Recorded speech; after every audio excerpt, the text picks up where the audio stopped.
all the other statutes. So it's the sex trafficking and then all the other enhancements with that. So guidelines, he's probably looking at it in excess of 300 months. Those are just the guidelines.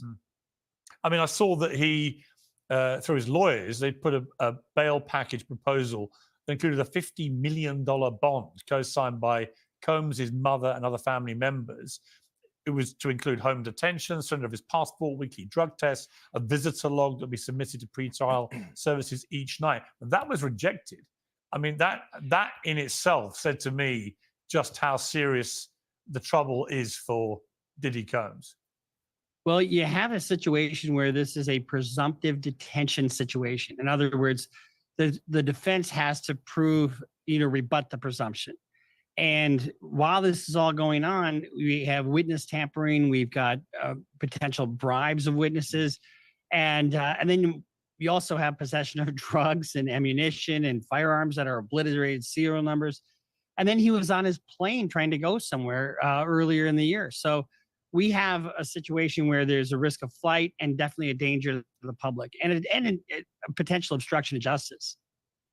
Let me turn to Esther on this, because Diddy, I met Diddy a few years ago at a party where he was the absolute cock of the walk. This guy was one of the biggest stars in the world, feted by everyone in the room that night, feted by the paparazzi when he came out. It looked like he was as big as it could get.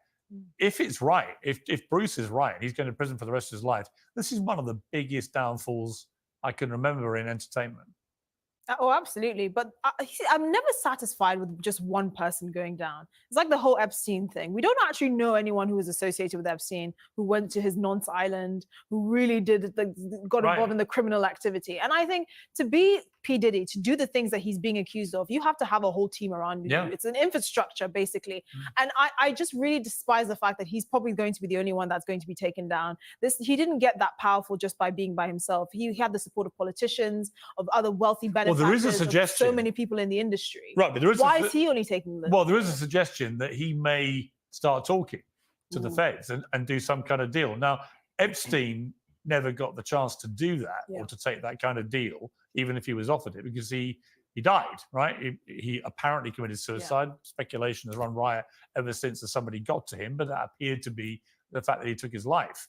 But that seemed to silence everything and stop the process moving to other people. But here, if Diddy was to suddenly start going after everyone and naming people, and there are tapes, as many people believe, depicting a lot of other people, famous people involved in this stuff, this could get massively bigger very quickly. Well, the thing is, so many people knew a lot of things. So like 50 Cent, for example, was very open about his disdain for Puff Daddy, and he used to call him gay all the time. He used to rap about it. Eminem has lyrics in some of his music about, P. Diddy being a raper, for example. There's so many people in the industry. Nicki Minaj, for example, certainly knew some things, particularly about Meek Mill's relationship with P. Diddy. If anyone's heard that horrible tape, you'll know what I'm talking about. So there are these high-profile celebrities that certainly saw things, and the question is, how do we incentivize them to speak? Because if they would come forward, then actually even the other powerful people in the background that are hiding wouldn't be able to hide for much longer. But the question is, how did they do that? How did they incentivize the people who saw things to come forward? And it might be a complete coincidence, Vinny, but we're already seeing people like Usher and Pink, who were friendly with Diddy Combs. They've deleted a lot of their social media. We don't know why, but it could be coincidence. It looks very like it's not a coincidence. What do you make of the scandal? Well, Piers, being in the entertainment industry, I left the military, went to Hollywood, acting, and all this whole it's a cult. And I love that she brought up Epstein and how he's apparently dead. Ghislaine Maxwell, she's in prison for 20 some odd years, I guess. Where are all the customers? Where are all the people that were, with these girls? You know what I mean, Piers? Where are all the victims? Where are all these people? Not one customer. I know Prince, Andrew, he was obviously, he was there. He was, with the underage girl. And what was his punishment? I think the Queen, when she was alive, she just relieved him of his royal duties. He couldn't be out in public. But I've seen it firsthand, Piers. These people with this power and this level of influence, they go out with impunity as if they're never going to get caught. All the celebrities love them. And they all knew, Piers, Hollywood's not a big town. The entertainment industry, it's not a big town. Everybody knows Everybody knows who Diddy was. Everybody knows who Harvey Weinstein was, Piers, and everybody knew Epstein and all these people were, and nobody ever said nothing. You have people like Michelle Obama, Barack, everybody praising them. Harvey Weinstein, these people were such great people. All the parties, all the things that people went to, Piers, everybody knew. The recording and the cameras, that's a whole different story together. You know, people claim that Epstein was a part of Mossad and recording and blackmailing people. Diddy, imagine how many people are panicking right now that he did it. But one of the main things, Piers, that pissed me off the most is the Usher and the Justin Bieber situation. Oh my God. He was on Howard Stern. Yeah, oh yeah, Usher was on, I believe it was Howard Stern a while ago, and he explained that he went to Puffy's flavor camp at 14 years old. His parents dropped him off with Diddy, and he saw stuff that he said he couldn't believe. 14 years old, Piers. Okay, and God knows what he did with him. There's and then stories he sent about Justin him. Bieber There's there videos as where well. he said, Usher, after having seen that, he also sent Justin Bieber there. Great point. And if the rumors are true, Piers, he brings up Justin Bieber, and Justin Bieber has looked like he has been through hell. He was seen with Diddy a couple months ago, and Diddy's patting him down for a while. These people, Piers, are disgusting. They're evil. Thank God Justin Bieber has found God. If he didn't find God, I don't think we'd have him. These people are predators. They're disgusting human beings. It's a cult, Piers, and I hope to God that they find God, because the end game for people like that, Piers, is not good. Okay, Jason, you know Diddy. You've been at some of these parties. Does what you're reading now shock you, or was it a very wild scene? Yeah, there's a lot to unpack here. First of all, I want to be very clear on the conflation between going to a Diddy party and then going to Diddy After Dark. Yeah. Right. You know, I said yesterday on a program that, you know, it's like you pass by the door and see a party in an apartment, you go in, you have a drink, and then you go home and realize Jeffrey Dahmer was eating and killing people. People that went to a Diddy party, you know, like Ashton Kutcher, Demi Moore, Beyonce, Jay-Z, I don't know if they were at Diddy After Dark when people were getting sprayed down with baby oil. What I will say is that, you know, you've heard a lot of things about Diddy over the years, blowing up cars, harassing people, threatening people, having people killed, allegedly, all allegations. But I think Esther made the most important point that all of us are just in the culture figuring out this crisis is where were all the people who were booking flights, booking hotels, driving people to rooms, knowing what was happening? Why is he in there by himself? Why are nobody speaking out? Why is Usher and Justin Bieber not condemning these rumors? Where is Beyonce and Jay-Z? You know, people where are they? Watching this train. People are watching this train wreck happen and just trying not to have the conductor call their name. And that's the problem. And see, the problem that I have is that while we all enjoy the fruit of the industry, if you're eating poisonous fruit, then you need to be a part of that tree that's on its way down too. And the problem with being castrated in public right now, which is what is happening to Diddy, no pun intended, is that he's not given his due process. So on one hand, you're like, let it go through the process. But on the other hand, you know, we have, you know, the energy that the young man just had before me, that they know that this is happening in the industry that is not regulated or not controlled. And who's it going to happen to next? Yeah. Well, I want to bring in Lord Jamar, American rapper and DJ, someone who knows Diddy Combs well, been again at some of these parties. Lord Jamar, first of all, your reaction to the sheer scale of charges against Diddy. Are you as stunned as everybody else by this? Not really, to be honest. And I want to reiterate what Jason said about the regular Diddy parties and the Diddy After Dark. I've been to regular Diddy parties, like in clubs, the PG version. Never been to anything in his home or anything like that, or any After Dark type of stuff. But I'm not really surprised. I've heard rumors about this guy for years. Yeah, I mean, there were these supposed freak-offs, they were called. These are the other parties that you guys are alluding to, where he distributed a variety of controlled substances to victims, so illegal drugs, in part to keep the victims obedient and compliant at these freak-offs. The police raided Diddy's house. They found narcotics, 3 AR-15 guns with defaced serial numbers, ammunition, a drum magazine, evidence aligning more, again, with the freak-offs. They found 1,000 bottles of baby oil and lubricant. And again, the indictment alleges that Combs subjected victims to physical, emotional, and verbal abuse to cause the victims to engage in the freak-offs. I mean, Lord Jamar, it all sounds pretty horrific. What was going on to these women at the freak-offs? Were they going there with their eyes wide open to what was going to be happening? Were they caught up in some depravity which only became clear when they got through the door? What do you think was happening here? I mean, I can only imagine. Like I said, I wasn't there. I think it was probably a combination of the two. Some women went there thinking, oh, you know, we're going to have a freak off. But some of them may have gone there innocently thinking, oh, I'm just going to be around, you know, famous people showing puffy combs. And then he's like, here, have a sip of this. And she doesn't know. Piers, let me give you some context. Let me give you some context, because I'm going to just cut straight to it. I have been to the house parties where there have been extra police, or not police, but maybe off-duty police working in security, armed security, shutting down the entire street because there are so many people trying to get in the home. Think about it. Beyonce's on the other side of the gate. Jay-Z's on the other side of the gate.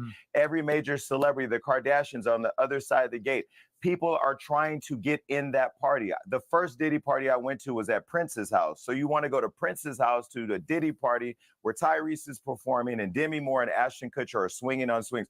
That is what's happening on the other side of the wall. And so the one thing that makes this party different than a Jamie Foxx party or any other celebrity party that wrangles a bunch of young women or guys or whatever too, is that Diddy didn't let you bring your security in the party. That is the one thing that I thought was odd, because, you know, I came one time with my security and no other security other than Diddy's security is allowed to be inside the building. I mean, I saw Jay-Z and TD Jakes in there. Every major celebrity you can think of who may or may not get along may be on the other side of that gate with no security. And so now as you see this unfold, my wonder is, well, why weren't people able to have their protection with them when they were in the room? But the one thing I will add that, you know, people don't want to talk about is Diddy is not the only person that has these parties where they have people wrangling a bunch of women and there's nobody carding at the door. There's no regulation, right? And the reason is because these guys want to have a bunch of women around. And what happens when you mix that with a bunch of liquor and other things, when the regular party goes home, what happens after everybody's gone? Yeah, Bruce, this is different. Well, let me, Bruce, I want to just put to you the defense from Diddy's lawyer, Mr. Agnifilio. He maintained there's no coercion and no crime. He's not afraid of the charges. And he said he believed that Combs was the target of an unjust prosecution. What's your response to that? Well, one of the things that we talked about, the people who arrange the flights, the people who arrange this and that, all the people in the chain, those are all going to be witnesses against Diddy. We'll start there. Second of all, he's got terabytes of video all over the place. Thirdly, they've got him on recording, threatening a witness, trying to get them to not come forward and testify. They've got video of him beating a woman, dragging her through, Cassie, dragging her through a hotel. They've got giving IVs to recover. Just the amount, and the key wording here is force, fraud, and coercion. You know, that's the key wording for the sex trafficking. Yeah. And, you know, it's one thing to have a party with a bunch of ladies and enjoy that. It's quite another thing to keep them there for days until their bruises heal. And that's what we're talking about. We're talking about a freak off, as it's defined in the indictment, isn't just a party. No. It is force, it's fraud, it's coercion. And you're going to see that there won't be a defense to it. His lawyers will take as much money as they possibly can out of him, but the case really will speak for itself. Yeah, you know, apparently this was happening to men too. Yeah, I think that's probably. Well, I was going to ask you about that, Lord Jamar. I mean, there have been lots of wild conspiracy theories. Maybe some of them aren't so wild, but there was one of the big ones is that Diddy was secretly gay. Do you think that could be true? Which is not a crime if he is or was. Yeah, no, exactly. He has the right. You're missing my point, Jason. But I mean the conflate. But no, Jason. The point I'm making is, but Lord Jamar said that also men were abused and stuff. It only plays into the context of what Lord Jamar just said. Is the sense that if Diddy turned out actually to be gay or bisexual, then the victims here are not just women Yeah. necessarily. They could also include No. men. Is that what you're saying, Lord Jamal? And I'm just saying, yeah, it's definitely not a crime for whatever its proclivity may be. But if you're making people do things against their will or hanging things over their head in order to, try to trade, little quid pro quo, that's not cool. When people use their power to try to manipulate certain situations, That's the especially- coercion. Yeah, especially sexually. And it's not cool. And especially if you're trying to do this to men that wouldn't normally engage in this type I mean, of I think there's something to be said about buying in male prostitutes for sexual performance is against the law federally. Yeah, Go ahead. But I also want to finish, start Bruce, seeing yeah. more people. I want to see more people arrested. Like, where were the bookers, the security, the transportation? Where are the assistants, the chief of staff, the chefs cooking food, people cleaning up the They're the room? I need snitches. everybody arrested. Well, I think, surely Those are the Diddy. snitches. If the case against Diddy is so overwhelming, I can quite believe these reports that are coming out that he's considering turning on everyone. He'll have nothing to lose. Yeah. He knows if he doesn't, he's going to prison the rest of his life. I mean, he's the top dog. He won't be able to cooperate against. Hang on one second, Bruce, you go first. He won't be able to cooperate against anybody. He is the top dog. I said this earlier. He don't have nothing to lose by telling on everybody. That's all you got to do. Start giving up information. That's what the feds like. They like information. That's why J. Edgar Hoover was so powerful, because J. Edgar Hoover had information. The feds love information. The question that we have to ask is, the information that Diddy has on everyone more valuable than the time that the feds want to give him? If the feds feel like the information is more valuable, then he's a free man. Yeah, but surely he could still do some kind of deal, couldn't he? I don't think so. No? He's too big a fish.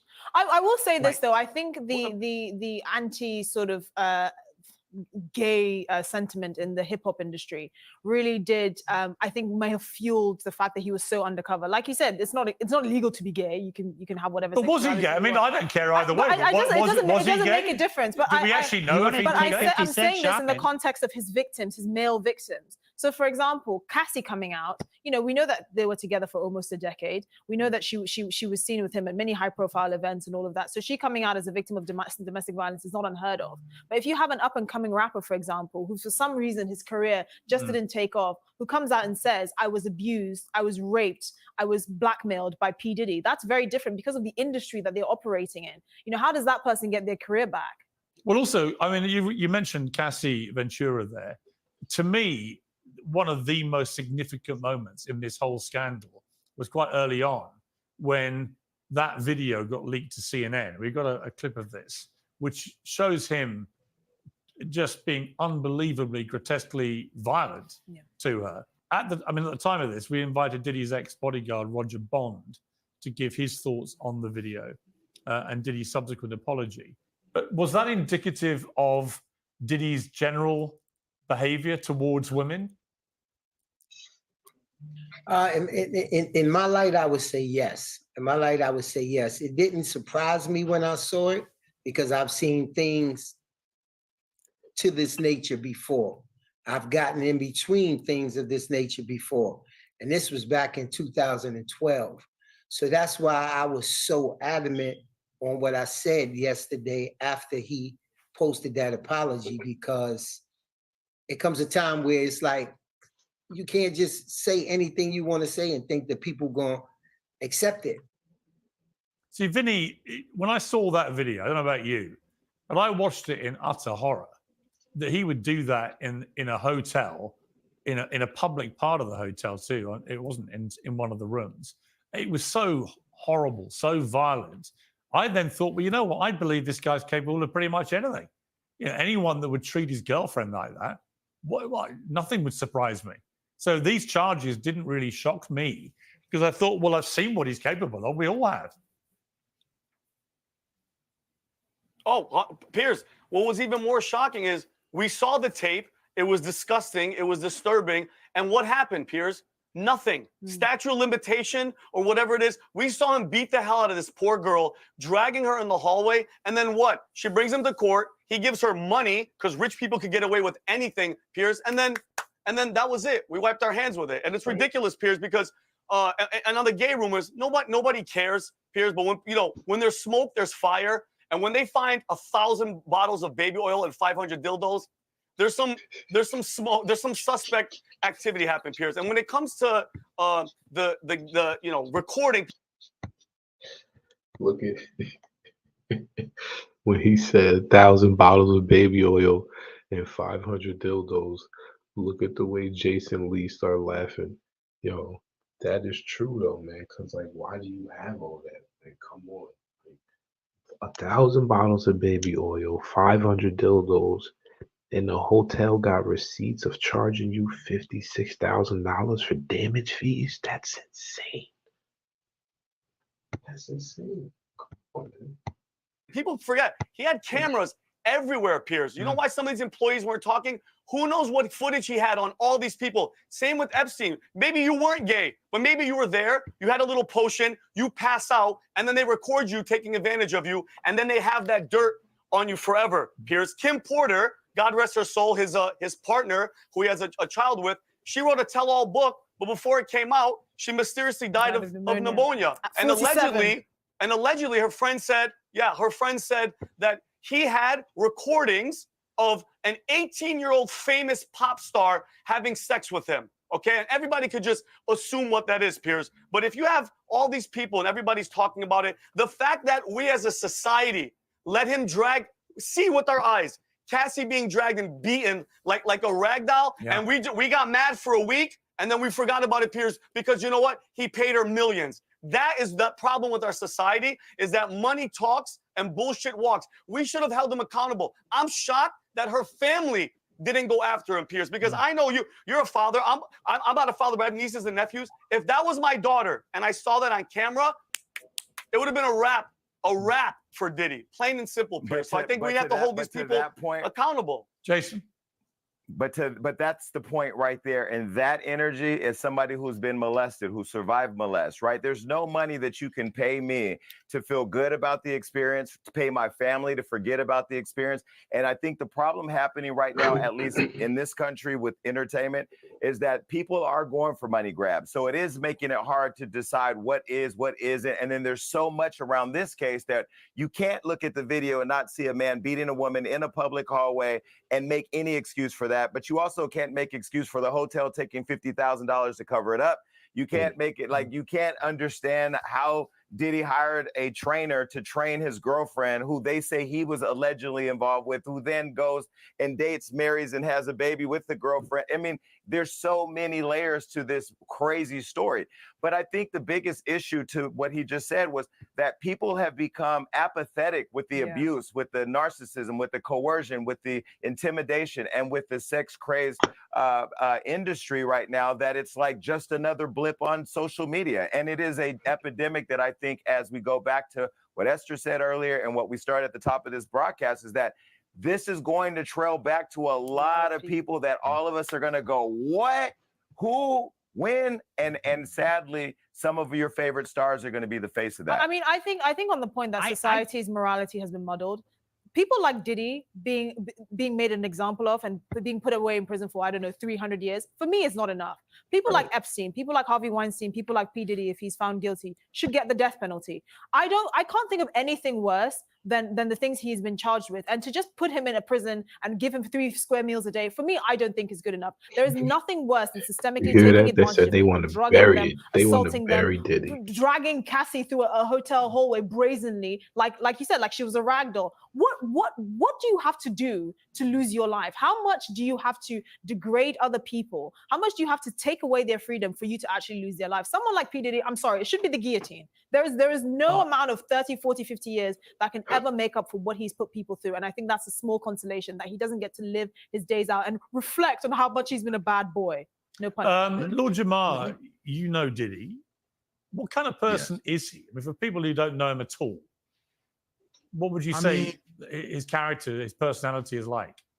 I think he's definitely a narcissist. You know, I had an interaction one time where it turned out we were both maybe dealing with the same girl, but I wasn't aware of it, right? So he comes up to me, we're in a party in LA, and now it's kind of telling now that fast forward to all of this, but he says to me, I told her to go with you tonight. And so in that moment, it's like he's trying to let me know that he deals with this girl. I have the power over this woman. And I'm letting her go with you. I immediately just walked away from him, walked away from her, and never, you know, seen her again. Yeah, that was just crazy. I was like, this is a real arrogant bastard right here. I also want to say people are forgetting that in the early 90s, he had a celebrity basketball game at City College in Harlem, in which I attended, and at least 9 people died due to his negligence, including a girl that I know that I grew up with named Sonia Williams. Rest in peace to her. And I thought he was going to be done back then. I'm like, yo, ain't no way that he can come back from this. And money and a couple good records and all of that. And he was back. He was stronger than ever. Actually, I think that was pre-Bad Boy. Bruce, and Lord, going to your point, hang on. Didn't Kanye call him? Wait, can I?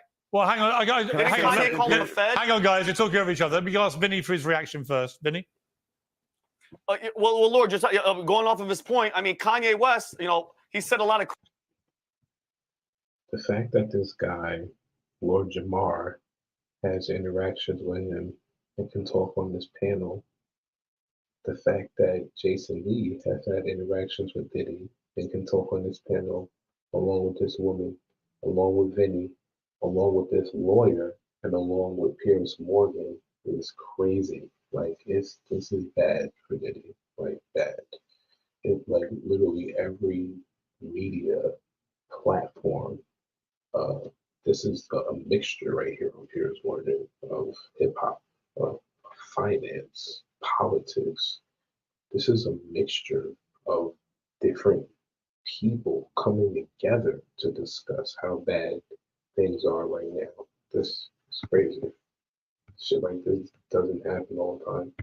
Crazy stuff in the past, but sometimes, you know, maybe he's right. He called Kanye. He said he was a Fed, that he was doing all this stuff, recording all these people, and like you said, Lord, getting away with everything, bro. Getting away with murder, getting away with all this stuff, and he just dodges the raindrops as if he's being protected, just like in Epstein. But now they always have to have the fall guy, and yeah, I think Lord's he's on point. I mean, Jason, I met Diddy 2 or 3 times. He was always like quite quietly spoken, polite, charming. I mean, he obviously was a chameleon character from what we're now reading about him. But you worked with him. Was this all a facade? You know, could he turn on the charm and the respectful politeness when he wanted to, and actually be when my show, when the Jason Lee show aired, it first aired on the Revolt Network, so that was the extent of our relationship. Let's be clear, I wasn't close to him, I wasn't a friend of his, and anything we talked about was related to the show. But I told a story some time ago about when I was at his birthday party and I was taking a picture in the foyer, and he walked in and I said, hey, do you want to get in the picture? And he, as he was walking over, he was saying something like, you know, you better not ever F with me, you know, because I'm different, you know, it'd be a problem. But I thought he was just drunk or playing around, you know, and then when the stories come out that he allegedly blew up Kid Cudi's car and those things, you wonder, was he actually threatening you? But I wanted to go back to, and 2 things can be true. You can have a school in Harlem helping young kids, and you can be a cultural icon and put out great music and clothing, and, you know, take a liquor brand like Ciroc and make it a cultural thing around the world and make millions and millions and millions of dollars, but also be Dr. Jekyll at the same time. But I wanted to go back to Lord Jamar's point where he's talking about, you know, him saying you can have this one or that one. Lord Jamar, you know, in our culture, and I want to preface this and say I'm not apologizing for it, and I'm just telling you what it is. And Esther, please bear with me. We all know that there are pass-arounds that these entertainers call a reference to women, Young women, and I say young, meaning 23, 22, 24, just want to be around the culture, want to get in the party where it's lit, and then the guys pass them around. Again, I don't want to conflate people's consensual behavior that is just what it is with everything else, but that also shouldn't give these rappers the belief or the license that a young woman who's consenting to having these experiences cannot go home when she wants, can be held against her will, and can be forced to do things that she doesn't want to do. And I think what's going to happen as this all rolls out, Lord Jamar, tell me if I'm wrong, some of these lines may have gotten blurry with some of these guys, but it doesn't make it okay. And I go all the way back to Esther's point. I want to see more people held accountable who participated in that. Let me ask Lord Jamar this. I'll come to you, Bruce. I know you wanted to say something. I'll come back to you in a second. But Lord Jamar, there are lots of what appear to be crazy conspiracy theories that have surrounded Diddy for years, which may not look quite so crazy now. For example, what involvement he may have had in the murder of Tupac. Similarly, the Shine shooting cover-up. Now you see that right there, right? They're mentioning stuff that's not even in the indictment. So now imagine when they bring in something else that has to do with murder for hire, conspiracy, Biggie, Pac. Imagine when they start doing this. Imagine when they mention Kid Cudi and they say attempted murder. Like you blew someone's car up. Yo, bro, it's gonna be bad. Where a former protege, Shine of Combs, was sentenced for an assault conviction stemming from a 1999 nightclub shooting in New York involving Diddy and his then girlfriend Jennifer Lopez. Many people said at the time that Shine took the fall for Diddy. On those two things, should we now reevaluate those? Are they not as crazy as people like to pretend the conspiracy theories are? Are they actually theories we should take seriously? I think you have to look at his whole history, going back all the way back to Uptown Records and all of that type of stuff. There's been a lot of different, things that have transpired. And yeah, whatever rumors you may have, listen, I'm from New York. So that thing that happened with Shine and all of that, there was a lot of stuff that the street knew about, that the papers and all of that type of stuff knew. Yeah, that the papers didn't know. So yeah, it just all depends where you're at in this thing. But yeah, I would look at those things again, and I would, I don't know if he's guilty of all these things, but at the same time, where there's smoke, there's fire. I mean, I think the interesting thing that we can establish is his volatile, explosive character. I mean, people are still saying that Kim Porter's body should be exhumed because it doesn't make sense that a previously healthy 47-year-old dies from pneumonia. I have a friend who's a doctor, and she said that doesn't happen. You only hear of people dying from pneumonia in the 21st century if they're in their 80s or 90s, right? But we know that anyone who was in P. Diddy's orbit has a tendency to get into some suspicious situations, having their car blown up, for example, dying at 47 from pneumonia. Having people that are saying that was P. Diddy that shot them in the face, and they'd be willing to have a piece of the bullet that is still lodged in their body examined just to convict him. I mean, these things are not coming up for no reason. There's so many songs out there now that people are combing through meticulously that are saying, oh, wow, this is in reference to P. Diddy. 50 Cent is the ultimate troll, has been trolling P. Diddy for years, right? All of these things, so many people knew. And I think if the people at the top, if the rappers in the industry, if the entertainers and all of that were willing to step forward and say, listen, this is what I know, this is what I saw, I think it could have a massive chain effect. And you could see the people that were in sort of the chain of command actually going down as well. And you look at Bruce. I'll bring Bruce in. You look at Justin Bieber, who looks a pretty broken guy right now, and you do wonder how much of that is linked to all this and what may have really gone on with him. Again, there are a lot of rumors about what may have been done or not done to Justin Bieber when he was around this scene, when he was young, underage. And I look at him now, and there's something very off with Justin Bieber, which makes me think Justin Bieber has been, I think, maligned by everybody in his orbit, honestly. Yeah.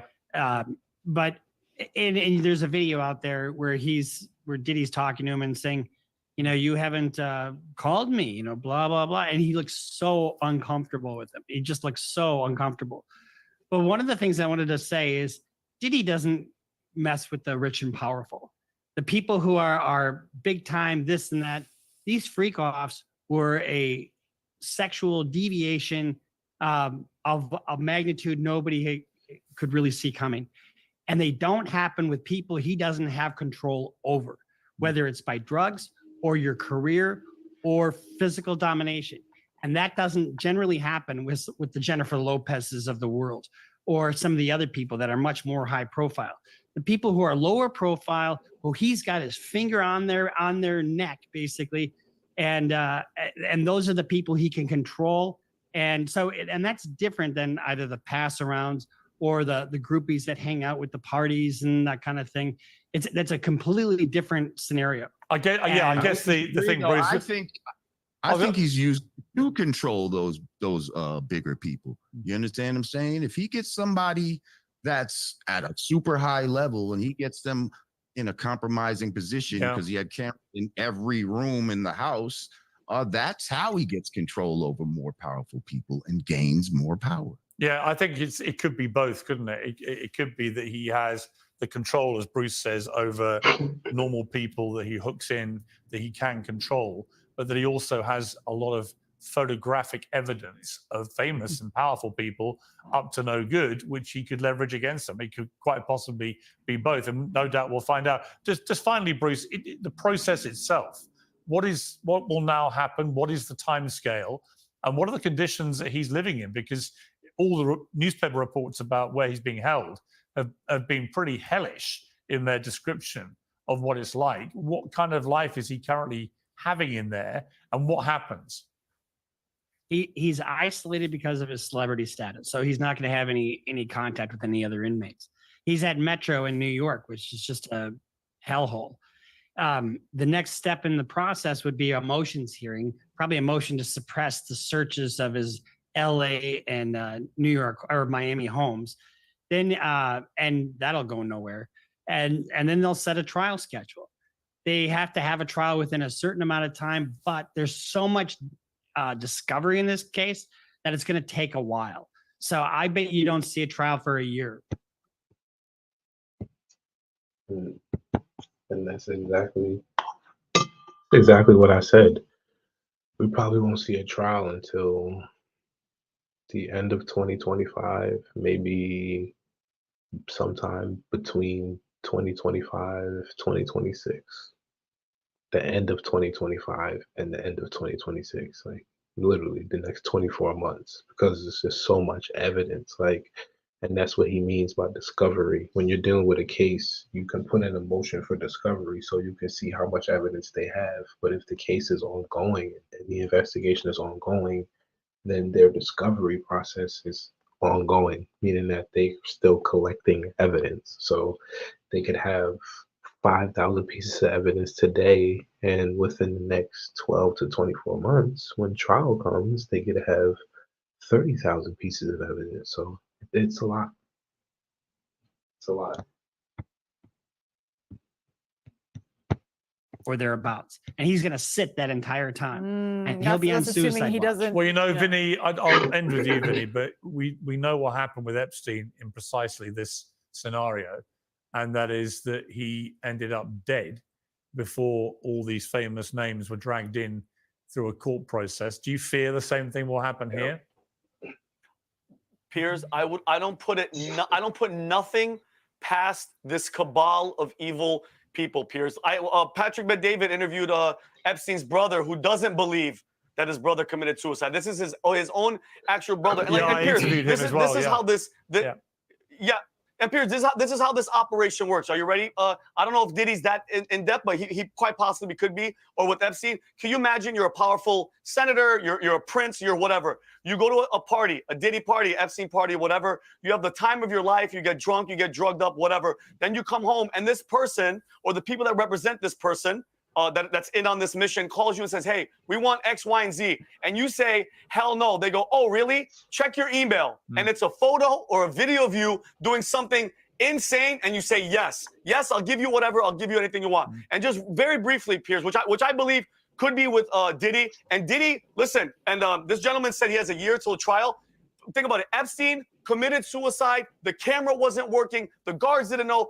All nefarious BS things, Piers. Everybody knows what happened. Let's not play those games. And just really quick at the end, Piers, with Justin, that's one of the most egregious. But besides Cassie getting dragged, the Justin Bieber did an interview on a podcast, Piers, and he said he was crying. And you're right, Piers. He looks like a shell of a human being. He was bawling, saying about Billie Eilish, "I don't want her to lose it." Yeah. And that it is that innocence of a child, Piers. And going off of what she said earlier, I believe anything that sexual assault, if there's video of him and pedophilia and molesting and raping young children, then I do believe that that death penalty is hands down that has to be, because that'll put fear in these people's hearts, Piers, because these elites, these demonic people, we have 380,000 children, unaccompanied minors. They're lost at our border, missing. We don't know. See, now, when you get people who are ex-military, people who are in the financial market, people who are in the insurance game, who have time to create podcasts and talk about things of this nature, now America has a problem on their hands, because the people who are making money are now making time to tell the world, these are the things we have a problem with and we want to do something about it. You hear what this man is saying? There are thousands of kids missing at the border. Where they are, and this is what feeds into these cabal of these people, and they go missing. So I would invoke the death penalty to put fear in these people's hearts, because nothing else is working, Piers. And that's what I got to say about that. If there was any of that, though, that would be in the indictment.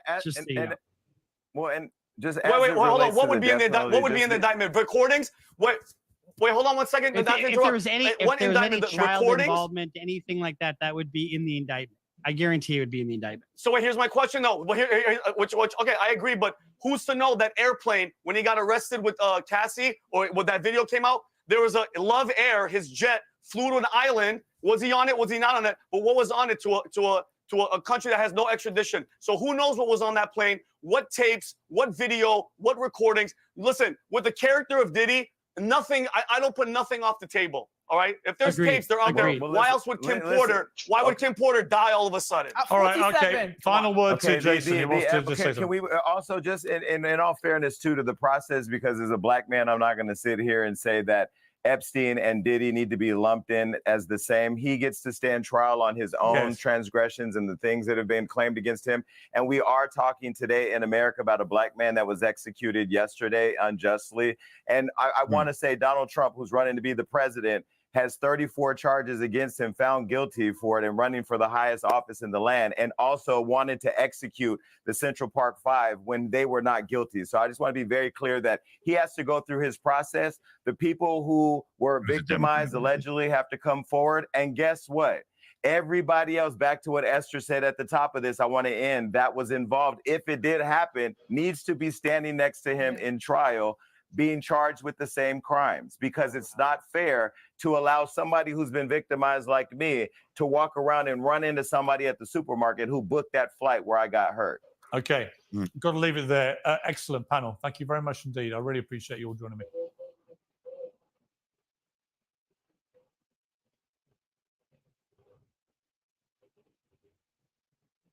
Sean Diddy Combs rose to fame through his music, working as a rapper and music producer for his own label Bad Boy Records, and signing some of the biggest names in hip-hop in the 90s and 2000s. But now, as Combs faces federal racketeering and sex trafficking charges, some of his lyrics appear much more controversial. We're going to take a closer look at some of Combs' more questionable lines and whether they could have any impact at all at his trial. We're going to break it down with an attorney who's dealing with this very same issue because he's representing one of the rappers in the YSL RICO trial in Atlanta. Welcome to Sidebar, presented by Law and Crime. I'm Jesse Weber. So before I talk about Sean Diddy Combs, the criminal defendant, I need to talk about Sean Diddy Combs, the rapper, because that may prove very important. So his music features lyrics about money, cars, drugs, guns, women, partying, love. Combs' ostentatious style, wealth, power, they were often on display in music videos. His songs featured other big-name hip-hop artists, celebrities that were featured in his videos. But now, 30 years after Bad Boy Records got its start, Combs' alleged bad behavior has landed him behind bars. A federal grand jury indicted Combs on charges of racketeering conspiracy, sex trafficking, transportation to engage in prostitution. And so far, Combs is the only defendant that is named in this indictment. That could change. But essentially, he's accused of operating a criminal enterprise that engaged in a campaign of illegal activity. And that includes using fraud or force or coercion to get people to do what he wanted, which many times was a forced sexual activity. There goes that word, force. Pay attention to that word. They use that word, force and coercion, because they want to make it seem that in every instance, all the victims were forced. Nobody wanted to do anything he was saying he wanted to do or asking them to do. He was telling them to do it, and that's what they're going to say. In fact, the accusations seem to connect back, for the most part, to Combs' relationship with Cassandra Ventura, also known as Cassie. The two were together on an on-again, off-again relationship for a decade, and in a bombshell lawsuit that was filed last year, Ventura accused Combs of using violence and drugs to force her to engage in what he called freak-offs, extended sexual performances between Ventura and male sex workers that were often filmed. Prosecutors from the Southern District of New York alleged that Combs forced people to help him make these freak-offs happen, from bringing in sex workers and drugs to setting up lighting and providing lubricant and baby oil. Investigators reportedly removed boxes and boxes of electronics from Combs' homes in Los Angeles and Miami during raids back in March, before he was officially charged last week. And in one of their letters to the court, they mentioned this wealth of evidence in this case, including testimony from witnesses and victims. But here is something we haven't talked about yet, if we're focusing on evidence. Could Combs' musical lyrics be used against him in court? It's interesting to think about, right? And if so, that could be an issue, because if you think about it, since he got his start in New York in the 1990s, Combs has put out multiple albums under multiple names. And I mentioned some of the themes in his songs. So we want to go through this. We want to go through some of his lyrics, some of these songs that might be looked at right now in a whole new way. To talk about this, I want to bring in a special guest. I'm joined right now by Doug Weinstein. He is the attorney for rapper Diamante Kendrick, also known as Yak Gotti. And you may be watching Doug right now in the YSL Young Thug trial that is happening in Georgia. It, too, is a racketeering case, state charges, but a racketeering case. Doug, so good to see you. Thanks for coming on. Considering you are involved in this RICO trial, and prosecutors, by the way, are saying the defendants were all part of this alleged gang. You and the other attorneys are trying to dispute that claim, saying this was just a record label. With that in mind, before we even get to the lyrics, what is your reaction to now seeing this other racketeering case that Sean Combs faces? Well, I mean, it's obviously unrelated to the charges and the accusations made against our clients. But, again, it's just another example of the expansive use of the racketeering statutes, whether it's federal or state, that I think go well beyond what the legislative intent was when these laws were passed. How would you, real quick again before going to lyrics, how would you defend Sean Combs in just the racketeering charge? So the racketeering, this criminal enterprise, it's conspiracy to commit racketeering. What would be some defenses to that charge? Well, I think you'd have to show, you could show a few things. For example, that there's really not a pattern of racketeering activity. You could show that the underlying allegations that are the allegedly predicate acts did not actually occur, which is probably going to end up being one of his best defenses here. Since it's a conspiracy charge, you could get into the overt acts, but it's more than likely you'd have to have some defense that possibly these predicate charges that the alleged victims in this case were not really victims, but they acted voluntarily. Sure. By the way, I just want to ask you a quick question about this. Do prosecutors have to prove those underlying crimes? So in this case, they talk about arson, kidnapping, sex trafficking. Do they have to prove that beyond a reasonable doubt? Do they have to prove at least two of those beyond a reasonable doubt? Or is it preponderance of the evidence? It's not preponderance of the evidence. They have to prove those beyond a reasonable doubt. Okay. So they're going to have to show those predicate acts occurred beyond a reasonable doubt. Good. I got mixed analysis on that. So I'm glad. I wanted to get it from somebody who's involved in this. You ask two lawyers a question, you're going to get two different answers. And of course, there's differences between state racketeering and federal racketeering. That's true. So we'll Okay. see who's right.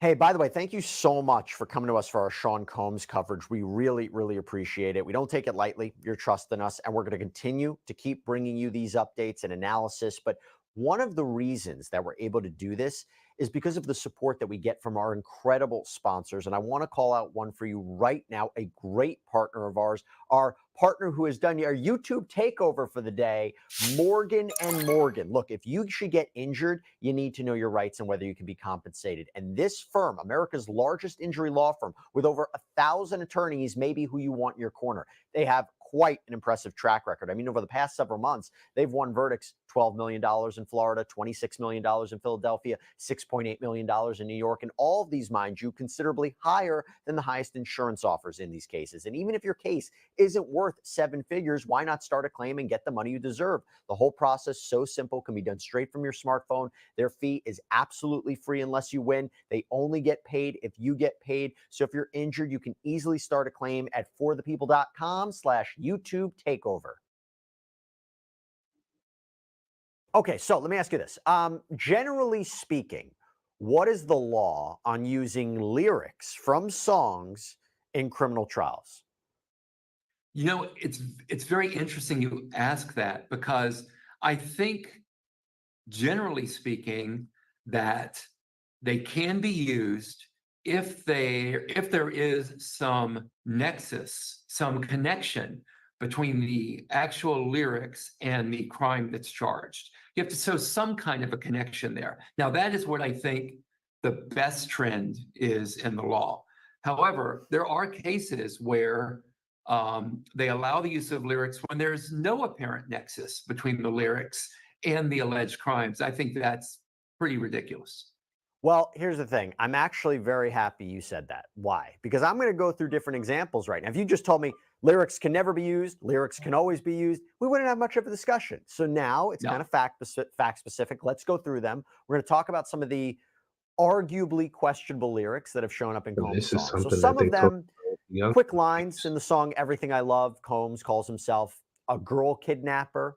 And in I'll Be Missing You, he laments life ain't always what it seems to be. But there are other lines that could be interpreted to be much more sinister. For example, in 1997, Combs, who was then known as Puff Daddy, was featured on the song The World Is Filled on Notorious B.I.G.'s Life After Death. And he rapped the lines, see, we date 'em like we hate 'em, see 'em like we don't need 'em, treat 'em like we beat 'em, and never give up freedom.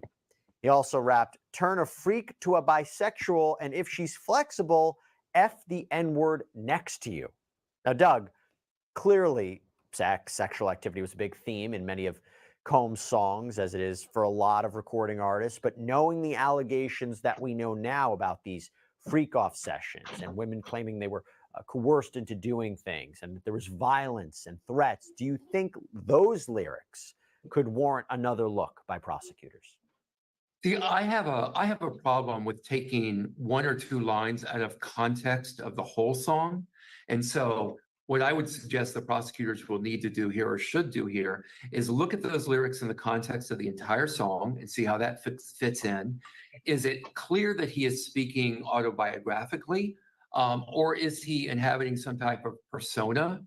And then also you have to look at the time frames. Are these lyrics around the same time frame as some of the alleged bad acts that are in the charges against him? So I think they have to look at all of that together. So of course, I'm in a unique position perhaps because I'm in a case right now with lyrics, but I really think that you have to take a look at more than just a single line. So if the prosecutors view it as a whole and they can find all those connections and they can point this to some specific act around or maybe slightly before that time period these lyrics were written, then yeah, they can consider using them. Interesting. Now, talking about lines or line, there was a concerning line. It was from Combs' album called No Way Out. And in a track called Friend, he raps, do you want me, baby? Just let me know, like Aaliyah, baby, and I'ma sex you slow. Now, Aaliyah is a reference to the young R&B singer who was killed in a tragic plane crash in the Bahamas back in 2001. And during the recording of her debut album, Aaliyah was involved in an intimate relationship with R. Kelly. The two got married when she was 15 and he was 27. The marriage was later annulled. The pair denied they were ever married. R. Kelly and Combs, they collaborated on a song called Satisfy You. They performed on stage together. Now, Doug, not a great association to have, especially now. R. Kelly was sent to prison for 30 years for sex trafficking charges. And Combs, by the way, even though he's not charged with anything to do with minors, unlike R. Kelly, because that was the big theme in R. Kelly's case, was underage sexual abuse. I don't know if that connection is going to be great right now from either a PR or a legal point of view. Yeah, I think on these lyrics in particular, any kind of a connection is far too tenuous to be used. On top of that, you have to look at, are they more probative than they are prejudicial? You know, is what the lyrics telling you, is this connection tell you something that helps the jury make a decision on the case more so than the prejudice? And here, I just think this lyric is far too attenuated and unrelated to the specific charges against him for a prosecutor or to even consider using this. It doesn't mean they won't. I mean, these prosecutors can be very aggressive with these lyrics. And would it change if he is hit with a superseding indictment, an amended indictment, and that involves then perhaps solicitation of minors? And the real reason I say this because that's what there was an allegation in at least one civil lawsuit. So if he was hit with charges related to minors similar to R. Kelly, I wonder if you go back and look at some of those lyrics. You certainly could, but again, I'd want to see that there's some type of a temporal connection, some type of time connection between those. Right. But you know, maybe from the start, I should have just told you my basic bias, which is I think all of these use of lyrics, if I can just go on a slight tangent, is incredibly offensive to me. I think that it puts a damper on people's First Amendment rights, the artist's First Amendment rights. I think it assumes that since these are really only used against Black people, it assumes that Black people cannot write about anything that they don't have direct autobiographical knowledge about, and that everything they write is autobiographical. So I find the entire use of lyrics offensive. But you were asking me what the law allows, so that's the answer I was giving you. No, and that's completely understandable, and I get that. And I think there's a fair argument to be made that these lyrics shouldn't be used. Not only stifles creativity, but you know, you would really interpreting that as a confession to the crimes, right? It's not like someone commits a murder and then the next day puts out an album and says, you know, I shot him that day. I mean, it would be that would be a little bit different. But yeah, and there are cases that where it's very clearly somebody is involved in terrible violence, and then they run into the studio that week and they record some very explicit, detailed lyrics that there's no other way to interpret it than they're talking about the crime. I don't really have so much of an issue with that.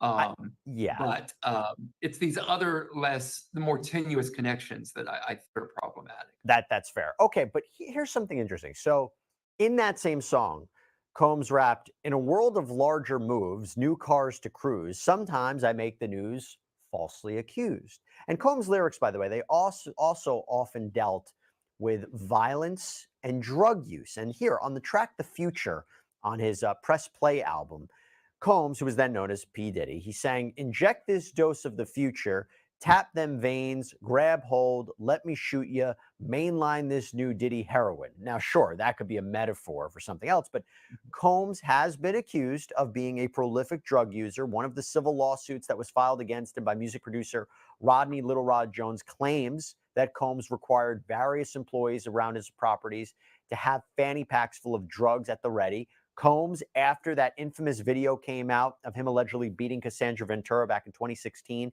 he comes out 2 days after CNN publishes that video and admits essentially that that's him on the tape and says he was messed up. Interpret that for what you will. And Doug, in this indictment, possession of a variety of drugs is an underlying crime as part of the racketeering conspiracy. So what's your take on that? Well, you know, of course, I view so much as a defense attorney. And again, I think if the state wants to use these lyrics, they've got to do a little bit more than just throwing up stuff and saying, look at the coincidence between these lyrics and the charges against him.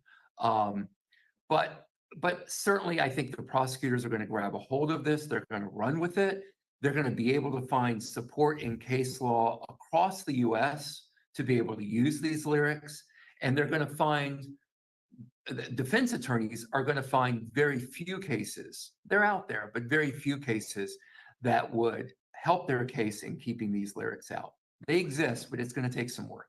And appreciate that. I want to finish with one last theme from the song, because when it comes to violence, there's this long section in the song, Real N-Words, on the 1999 album Forever. And it goes, just remember there's a gun to your dome, and I will lick shots and run through your home. Or better yet, I put your son to the chrome. Turn the music up and unplug the phone. I will kill him, read my lips, you too, mother effer. If I don't see no bricks, see I flips when I don't see no chips. Yeah, N-word, I know you in pain. I don't care, N-word. I meant I want the stash, keys, hash, weed, G's, mother effer, freeze. Now, Doug, the allegation is that in the indictment is that he's violent, that he uses, in the indictment, they say he uses firearms, that he and members of this criminal enterprise brandish firearms as a way to threaten and control others. That part, do you feel any different about that aspect of those lyrics and what the allegations are in the indictment? Well, you know, on lyrics like this, obviously the prosecutor is going to have a stronger case that there is some connection between these lyrics and the charges against him. You're more than likely going to find a judge that's going to let these lyrics in because the rules of evidence are geared toward admitting evidence and not keeping evidence out. I would be glad that I wouldn't have to fight these, but I would gladly fight them.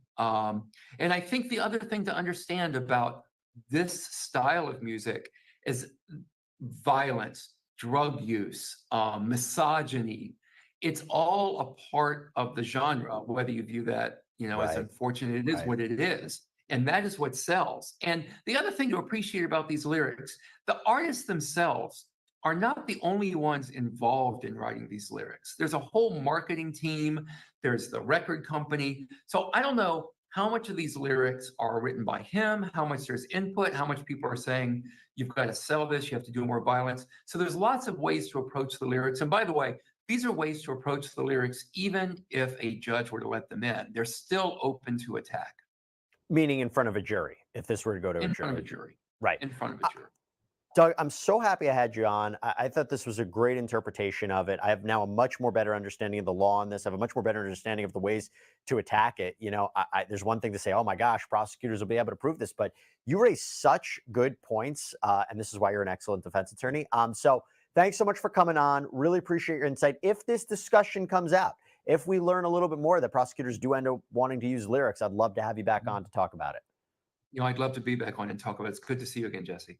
Good seeing you. Thanks so much, Doug. Of course. All right, everybody. Thank you so much for joining us here on Sidebar. And as always, please subscribe on Apple Podcasts, Spotify, YouTube, wherever you get your podcasts. I'm Jesse Weber. I'll speak to you next time.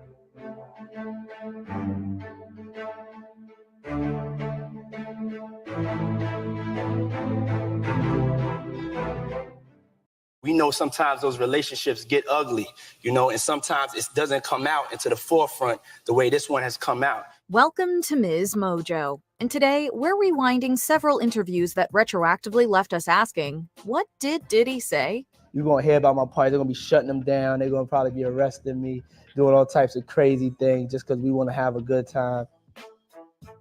Representing The Wendy Williams Show. After Hot 97 fired Wendy Williams in 1998, she accused Sean P. Diddy Combs of using his money and influence to, quote, try to crush her in New York.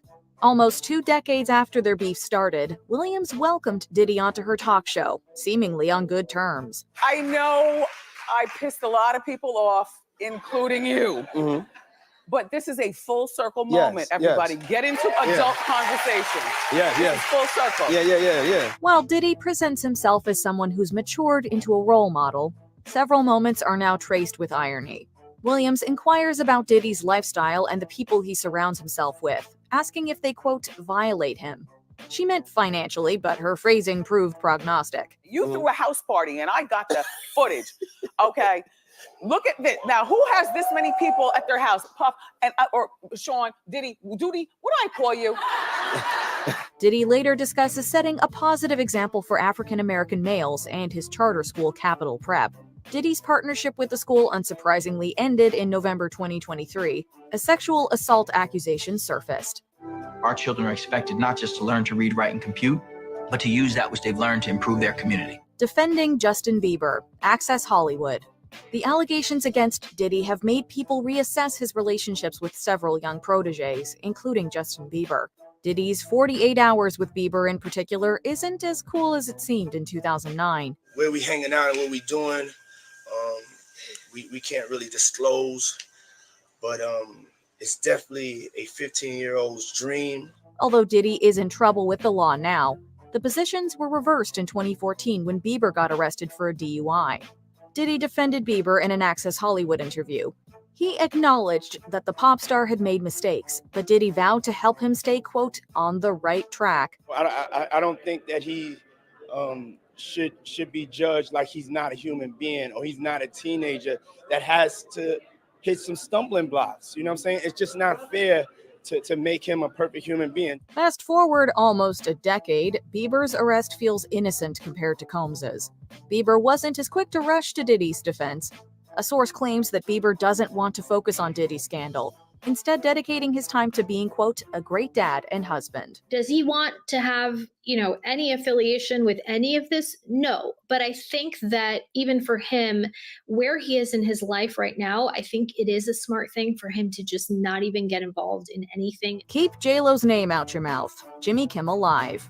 In late 2023, shortly before Cassie Ventura filed her lawsuit against Diddy, the rapper sat down with Jimmy Kimmel. The host asked about a rumor circulating amid the release of Jada Pinkett Smith's memoir, Worthy. According to somebody claiming to be Diddy's former security guard, Will and Jada wanted to have a threesome with Jennifer Lopez. Diddy was dating Lopez at the time, allegedly threatening to beat up Will Smith. Hearing Kimmel relay this tale, Diddy initially responded with a stone-cold stare. He quickly changed his tune, laughing it off and denying such gossip. I don't know what you're talking about. Jimmy, I thought we was friends. Where did this? Whether or not this story is completely fabricated, it's far from the most shocking thing Diddy has been accused of. It isn't the most bonkers story involving Will and Jada either. No, it's all about love, though. That's not true. You really heard that? No. What? Yeah. Hands to yourself, Diddy. The Keenan Ivory weigh-in show. In the past, if you had P. Diddy and Mike Tyson in the same room, chances are we'd be more intimidated by the heavyweight champion. Now we'd be more concerned for Tyson's well-being. In 1998, the two appeared on Keenan Ivory Wayans' short-lived talk show. If you're curious about the pairing, the boxer wanted to start a music company. People's been helping me out. Wycliffe helped me out. Devontae Swing helped me out. And hopefully Puffy helped me out. While much of the interview feels casual, a blink and you'll miss it dose of awkwardness occurs as Diddy's hand gets a little too close to Tyson. Wearing a grin, Tyson removes Diddy's hand before scooching away. But it was like, I just felt I was embarrassed for like weeks. It truly is about the Benjamin, as we see. Oh, yes, he's glittering. It truly is about the Benjamin. Perhaps we're reading too much into this gesture, but to say that Diddy has been accused of invading personal space would be an understatement. Watching this makes us almost as uncomfortable as Tyson. What we doing, man? Let's talk about this guy. Yeah, let's talk about Puff. 73 Questions with Sean Diddy Combs. Vogue. Vogue's 73 Questions series allows viewers to connect with celebrities on a more personal level. Admittedly, a lot of these interviews are presented through a rose-tinted lens. Nowhere is that more apparent than in Diddy's interview. Love, how do you describe yourself? I'm vivacious, eccentric, and I'm a Scorpio. In 2017, the video presents Diddy in a down-to-earth light. On the heels of his 2024 arrest, though, some of Diddy's responses feel like setups for punchlines that late-night hosts would have a field day with. Now, you've gone on the record saying that your white party is up there with the top 3 that you've ever thrown for people. What are the other 2? I would say when I got my star on Hollywood, I had a party. And this year at Burning Man at an undisclosed location. To name a few, Diddy describes himself as, quote, eccentric, says that there are, quote, no misconceptions about him, and claims, quote, compassion is his best personal trait. Diddy also brings up love several times, even asking the interviewer to refer to him by that name. Oh, and his dream collaboration would be with Michael Jackson. Why? I mean, it's Michael Jackson, man. Who wouldn't? The Princes and Puffy, The Graham Norton Show. Many famous names have quote-unquote partied with Diddy over the years. Not every invitee showed up, however. In 2011, Graham Norton asked about a rumor that Diddy wanted Princes William and Harry to attend one of his parties. Diddy assured Norton that they were no longer on the list. Not anymore. I mean, before, you know. Don't ruin our royal wedding for us. Trust me, they're off the list. This was seemingly because William was about to marry Catherine Middleton, but Diddy's clumsy word choice turned this clip into certified cringe. Diddy claimed that he wanted to party with the princes when they were, quote, young bucks growing up. I can just go over for some tea or something and we could kick it. Since the princes had something of a reputation for getting into trouble, Diddy thought they'd, quote, want to hang out. Given what allegedly went down at numerous Puffy parties, Diddy might have felt more at home with Prince Andrew. Going to Jeffries was not about partying. Absolutely not. Any interviews with Cassie. Throughout their relationship, Diddy and Cassie Ventura accompanied each other to various red carpet events. Even when flying solo, Diddy and Cassie would often speak adoringly of each other. The birthday party was incredible. She's such a special person. On the surface, the two looked like the epitome of a glamorous couple. That illusion was shattered when Cassie sued Combs for a, quote, cycle of abuse, violence, and sex trafficking that allegedly lasted almost a decade. If I'm on her team as her attorney, I'm making it clear that that's what happened here, that the relationship started out good, but gradually it got worse and worse to the point that she was caught in this vicious cycle. She was caught under his thumb. Some of Cassie's claims were supported by video evidence. After watching this footage, it's impossible to look back on any of their interviews together the same way again. The most disheartening example may have been at the 2018 Met Gala, where Liza Koshy asked Cassie if there was anything she'd like to confess. I keep everything right here. There you go. Or right here. There you go. That's how you do it. Cassie wouldn't keep quiet much longer. Chris Brown, Rihanna, and Diddy too, The Ellen DeGeneres Show. Few could have predicted that P. Diddy and Ellen DeGeneres would both be problematic figures by 2024. Diddy dropped by DeGeneres' show multiple times. Puffy parties were a popular topic. Ellen even invited him to one of her parties. You know I have to arrive fashionably late. All right, not too late though. Not too late? Not too late, please. What time would you like me there? I'll tell you later. Okay. But not too late. Because, you know, once you get there, the party really starts. In an especially unsettling interview from 2009, DeGeneres asked Diddy about Rihanna and Chris Brown, the latter of whom had been accused of domestic violence. Diddy reportedly lent Brown his Miami mansion, supposedly attempting to help reconcile his relationship with Rihanna. If I could be there as a friend during hard times, then I'm gonna be there as a friend. Right. But I don't know the exact particulars. I didn't get into it. I'm not gonna do this or do that. It was a dark time for them, and I was there more as a support. Diddy didn't deny these claims, saying that he could lend his house to whoever he wanted. While Diddy condemned violence, he argued that stones shouldn't be thrown without all the facts. Unlike Diddy, Brown notably pleaded guilty to his assault charges. From there, I said, you know what, I'm gonna just take everything and like it's come. My consequences for my actions have to be dealt with. Lock the Doors, Late Night with Conan O'Brien. Between Danny Masterson and P. Diddy, celebs should be careful what they tell Conan O'Brien. It may come back to haunt them years later. In Diddy's case, Conan spoke with the rapper in 2002. Now, you're legendary for the parties that you throw. You throw a great party. I'm a legend, baby, for a whole bunch of things. O'Brien wanted to learn the key to throwing a Puffy party. Diddy provided a detailed list that included beautiful ladies, beautiful men, booze, water, and, quote, locks on the doors. Conan brought the interview to a brief halt, questioning if Diddy's parties were safe. No, I wasn't saying. No, it was a new Sean, party. you're in my house now, you see. Please, you stumbled into my house. Please. It's okay. It's going to be fine. Okay, cool. Please let me finish. Okay. Diddy admitted that the locks were a little, quote, kinky, although there might be another word for it. Maybe Diddy intended this as a joke, but considering everything that's been reported about his parties as of late, this answer comes off as brutally honest. Everybody gets a little bit more comfortable and loose. Builds up a nice little sweat. That just sounds disgusting. What are you talking about? Depends on the way you look at it. Before we continue, be sure to subscribe to our channel and ring the bell to get notified about our latest videos. You have the option to be notified for occasional videos or all of them. If you're on your phone, make sure you go into your settings and switch on notifications. Puffy's Party Premonition, Entertainment Tonight. In 2001, Diddy spoke with Entertainment Tonight about his gun trial, calling it, quote, a scary situation. 12 people who hold the fate of your life. But I put it in God's hands. 2 years earlier, Diddy gave another interview that foreshadowed his current legal situation. Diddy claimed he couldn't get a permit for his parties, although this wouldn't stop him from throwing them.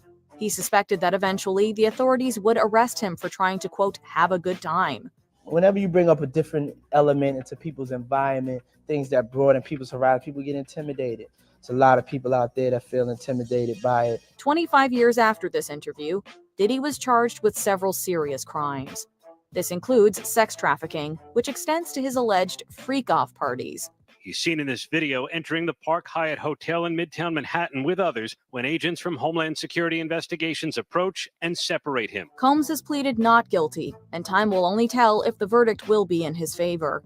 Given the toll the scandal has already taken on his reputation, though, the party may be over for good. Beyond what the people know about, all of the extra stuff that people don't even know about, or people that are close to you don't even know about.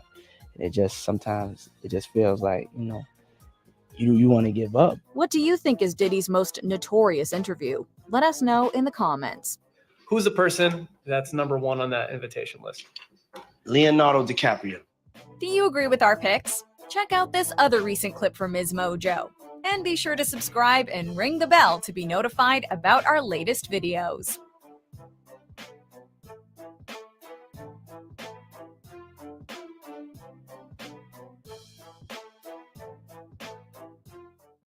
How to prosecute Sean Diddy Combs. Who will be called as witnesses? Will he be hit with more charges? How do you prove the charges? How do you structure the case? I'm going to sit down with Palm Beach County State Attorney Dave Arenberg to get his take on prosecutors and what they maybe will or should try to do in the case against the rapper and media mogul. Welcome to Sidebar, presented by Law and Crime. I'm Jesse Weber. Now, here's something we haven't really talked about in depth yet. How do you prosecute Sean Combs? I mean, literally, how do you prove that he committed these sex crimes? Who do you call as witnesses? What evidence do you present? How do you present it? Do you hit him with more charges? And when do you hit him with more charges? Do you indict more defendants? These are natural questions that follows after the 54-year-old was arrested and indicted on federal charges last week in New York. He's currently locked up in the Metropolitan Detention Center in Brooklyn after being denied bail twice. Now, the charges he faces are incredibly serious felonies that, if he is convicted, could result in him spending essentially the rest of his life in prison. And before we get into the ways that you prosecute Sean Combs, let me briefly lay out for you the charges. So the racketeering charge is essentially that Combs led a criminal enterprise whose goal, other than to operate a global media and entertainment business, was to engage in the abuse of women, sex trafficking, forced labor, prostitution, the distribution of drugs, to use violence and threats, to commit crimes like kidnapping, arson, bribery, obstruction of justice, all to carry out their goals. All the while to make sure to satisfy the sexual desires of Sean Combs. And one of those desires, by the way, as alleged by prosecutors, were these freak-offs, these elaborate, coerced sexual performances. That's the allegation here. That were sometimes induced by drugs that Combs allegedly forced people to take part in. He's also charged with sex trafficking with respect to victim one. There is an argument that that could be Cassandra Ventura, the very first person to file a lawsuit against him back in November of 2023. And this is sex trafficking by using force, fraud, or coercion to have this person engage in commercial sex acts, meaning for money or something of value was given or promised. There's an element that this has to be enticing, harboring, transporting this person over state or international lines. And then we have the final count, which is transporting people over state or international lines for the purposes of prostitution. Okay, so with that in mind, I want to get into how do you prosecute Sean Diddy Combs. And for that, I want to bring in a special guest. I am joined right now by Palm Beach County State Attorney Dave Arenberg in studio. Dave, good to see you. Jesse, great to be back with you. Great to have you here. So, is prosecuting a high-profile individual like Sean Combs, does that make the case different for you? If you're a federal prosecutor, you're used to winning. They win about 97% of their cases. Most of their cases settle. It's hard to fight the feds. You know, you don't fight Uncle Sam unless your name is Mark Cuban. You've got those resources. Well, Diddy has Mark Cuban style resources and connections, and he's going to have the best lawyers money can buy. So the feds are going to be extra careful. Just human nature. When you know you're up against big timers, you're going to make sure all your I's are dotted and your T's are crossed. So that's back to that. Does it make it different? More eyeballs will be on it. More eyeballs will be on them. Absolutely. They know it. Even though they keep everything close to the vest, they don't talk much about stuff. Their hearings are not publicized as far as there are no cameras in the courtroom. You hear about it afterwards. But they're going to make sure that they've got the goods before they go after a big dog like Diddy, Sean Combs. So I think what you've seen already is that they have charged him with things they know they can prove beyond a reasonable doubt. If it's just probable cause, they wouldn't move ahead. Probable cause is a standard to get a grand jury indictment. But when it comes to convicting someone, you need something more beyond a reasonable doubt. And they're not going to charge what they cannot prove. So I think that you've only seen one person mentioned in the sex trafficking indictment, victim number one, only one. We think it's Cassie, but I think more will be forthcoming as the evidence starts to come out and as more victims come forward. I want to take that apart a little bit. There was no rush to indict him, right? They didn't have to. We got to indict him before the end of the year. They could have waited a while, right? They could have waited till they. The reason I ask is, look, he's facing some very serious felonies. It's a very thorough investigation. They've interviewed over 50 witnesses and victims, gone through a number of different pieces of digital evidence. But there were things in that indictment that weren't there, right? There was, I was wondering if there was going to be anything in relation to minors, underage people. Was there going to be anything, specific charges of gun possession, narcotics possession? And he's only hit with these 3 felonies, They're very serious felonies, but they didn't have to rush. They could have waited till they had everything. We're going to charge everything we can in one indictment. Why wait? Why not hit? Why do another? It's called a superseding indictment. Why do a superseding indictment? Why not just hit him? One indictment, ready to go. The longer you wait, there could be a problem because the longer you wait, there could be more crimes committed. You want to protect the community. And if Diddy is doing this behind closed doors and has this sexual addiction where he has these freak offs, why wouldn't he continue to do it? He's gotten away with it apparently until now. Plus, the longer you wait, people who come forward, like Cassie, they may get cold feet. Evidence could spoil, memories could fade, people could get intimidated. Remember, they alleged that Diddy was obstructing, was trying to intimidate witnesses, threatening them.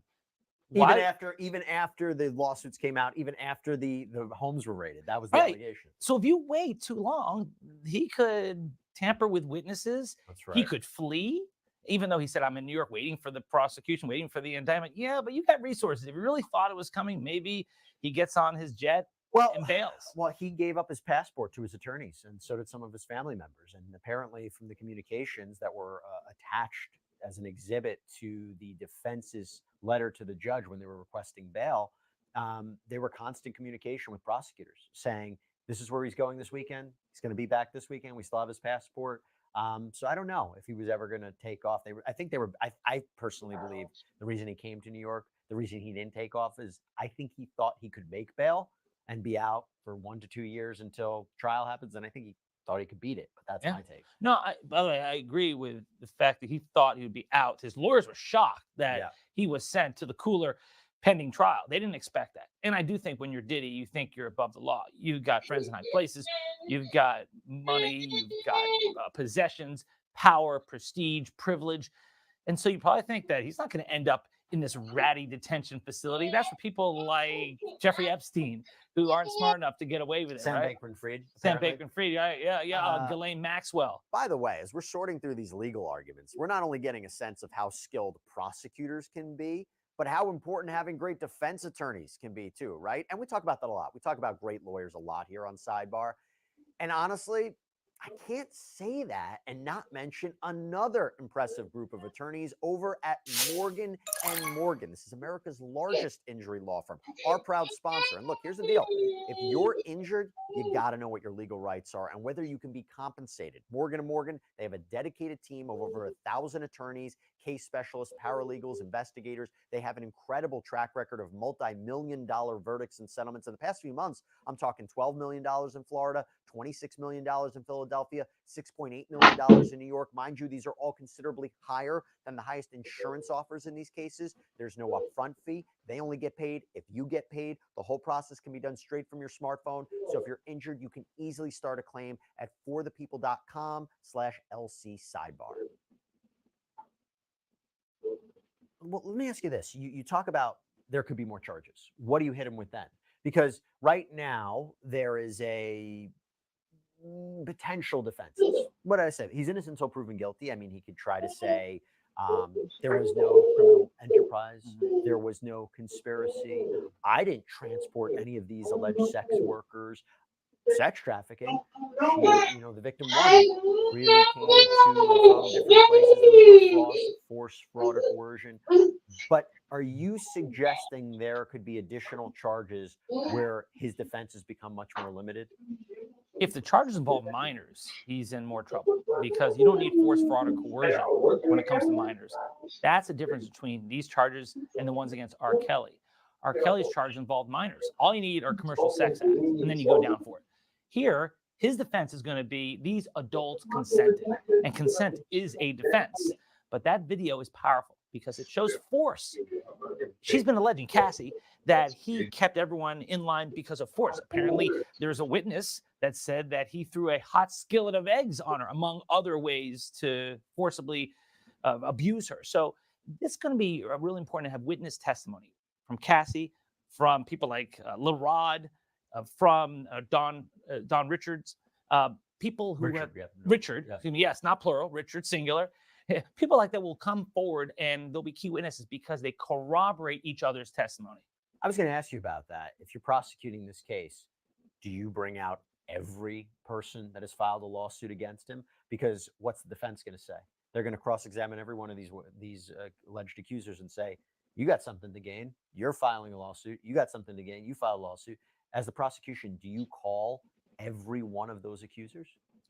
I think the more the better. Even the ones who may have some credibility issues, like the guy who shot up the Trump Doral golf course. Jonathan Oddie? Jonathan Oddie. You call him? A male prostitute. Well, if he corroborates what Cassie is saying, with his issues, you may want to call him because these aren't perfect people. Like Diddy is not going to hang out with choir boys all the time. There are going to be some people from some subsets of society that you and I would not hang out with. These are criminals, right? But yet, if they corroborate each other, I think that's powerful testimony. The counter argument to that would be, if you have a case and you have 5 people accusing someone of sexual assault and 1 or 2 of them have weaker claims, it could weaken the entire case. That's why you bring out the bad stuff and direct. You come out and say, you said this. That wasn't true. You're a male prostitute. You took drugs with Diddy. You're the drug mule. You come out and you bring it all out. And you say, tell us the story. And then it depends on the jury to find them credible. If they don't come across well in your pre-interview, then you don't use them. But if they come across well, like, for example, Michael Cohen had his issues. He was the key witness against Donald Trump. And he was just attacked on the stand. They brought him out last. That's right, because they had everyone else to corroborate him. And so that's what I mean. You want to sort of build a wall around your key witnesses. You want to build a wall around Cassie. So when they inevitably try to take her down, you say, yeah, but is everyone lying? I mean, that's one thing. Maybe, just maybe, the guy on trial is. And that's another thing too, like with Cosby or Kelly, people were just like, 1 person, 2 person, 3 people. Okay, maybe they could be lying. 5, 10, 15, 20, 30 people. It's kind of like, nah, somebody's telling the truth.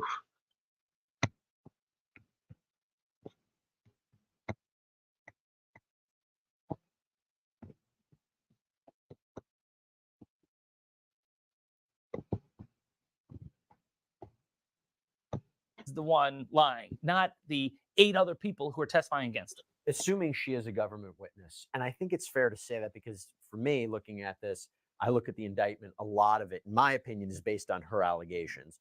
You call her first? Is she your first witness at trial?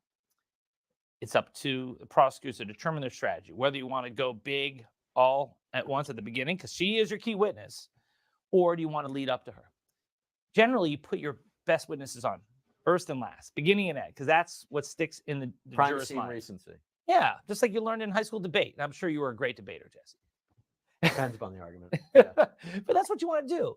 And then you put your auxiliary witnesses in the middle. So I would say towards the beginning or towards the end, you'd use her, but that's a strategy up to the prosecutors. I want to go back to something you mentioned in terms of other charges, right? I think it was very interesting, and I agree with you. You know, maybe there needs to be what are the charges that stick right now? Get him detained. Can't be tampering with this case anymore. Won't allegedly be abusing anybody anymore. But the idea of a superseding indictment, I think I've spoken to a lot of legal analysts. They say it's likely more charges are coming. I thought it was really interesting, and it's something you mentioned to me yesterday when we were talking about you coming on. So Talia Graves has filed a lawsuit against Sean Combs. She's the latest accuser, accusing him of sexual assault. She comes out after Combs is arrested, after Combs is detained. What does that tell you about the potential of other people coming forward, and what the prosecutor's strategy might be here? I think the federal prosecutors, in asking for pretrial detention, wanted people like her to come forward. They wanted those who are scared to come forward to know you can talk now, because that guy you're scared of, he's not getting out pretrial. He is not going to hurt you. He's not going to be able to tamper with you. It's one thing to tell them that. It's one thing for them to see him behind bars on suicide watch in this ratty facility in New York. So I think that was part of their strategy. So that's why they got a huge victory when the court denied Diddy's pretrial release. We don't know who's been speaking with the government. Do you think it's a situation where Talia Graves was already cooperating with the government and then filed her lawsuit, or filed her lawsuit and now might be speaking with the government? Could go either way, chicken and the egg, right? Yeah. But she's valuable because it's corroboration. I think when you put women on the stand, I think that that will sell to a jury better than like a Jonathan Dottie, who's a male prostitute with all of his issues. I say, though, that I don't think they should rule out all these other folks who have spoken up, who have proven to be truth tellers, even though the truth teller comes from the mouth of a criminal. I mean, you make a good point. You can't pick and choose your prosecution witnesses. In terms of when this trial happens, Diddy Combs would have a right for a speedy trial, which I think is 70 days after the indictment. Correct me if I'm wrong. Do you think that that's something he would pursue, or would he file a motion? This is a complex case, work through discovery, try to delay this for a while, and how would prosecutors respond? Well, the speedy trial is like 6 months afterwards. Yeah. This thing is not going to go to trial in my mind until the end of 2025 or 2026. I do think, because there's a lot of work to be done. These defense lawyers, these high-powered lawyers, you know, they don't work cheaply. They build up cases. They have a lot of hours in there, and they know how difficult this case could be. I don't think that moving forward fast inures to the benefit of the defense. And that's because the prosecution has been working on this for years now. They've been looking at this since Cassie came forward. So they've had a lot of head start, and the defense is catching up. So I don't think it helps them to say, okay, let's go as fast as possible. Well, okay, you're letting the guys who are way out in front of you go. I think that hurts you. So this is a federal case in the federal criminal process. The next, my understanding would be, it's the discovery phase. There's a plea bargaining phase. I talked about this yesterday. I cannot see a scenario where he accepts a plea that doesn't contain significant prison time. They're saying he's at the top of this criminal enterprise. He's the Don, right? I don't imagine they could present him something. Would it be turning against other high-profile people? I don't know, where he doesn't get a minimum of 10 years in prison. Correct me if I'm wrong. Do you see a deal happening? The deal, I agree with you, would have to include serious prison time. Can you imagine they go through all this? The press conference, the interviews, the shocking video that the world sees. They say, okay, we've settled probation. You go.